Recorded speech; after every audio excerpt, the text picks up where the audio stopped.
mtoto umechachuka. Ndio rangi.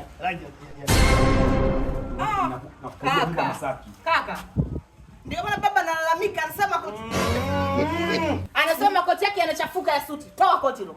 Vua koti la baba. Mimi ndo naangalia kufua unajua. Kaushe sasa nawe nawe ukaushe. Vua koti la baba, vua shati. Tena nakuonea huruma za kutoa suruali. Kwanza naongea nini? Kuchafua tu nguo za baba kufua. Toa huko. Toa viatu. Dada yangu nisikilize bwana. Ni kweli. Hebu nistiri. Nistiri kwa nistiri. Dada. Kwani utoe? Kwani huwezi kutoa?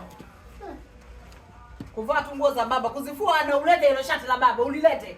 Sasa kumbe ulikuwa unamtania. Sasa mwesi alikuwa anamtania. Nakutania? Dada sikudanganya, bado anakaa nyumbani. Tunakaa nyumbani tunalelewa na baba wote. Kutafuta kazi amesomeshwa huyu, kamaliza chuo akaleza baba piu hizi tu. Kuvaa tu makoti ya baba, kufua utaki kufua. Mbona ukiamua kunyoosha utaki?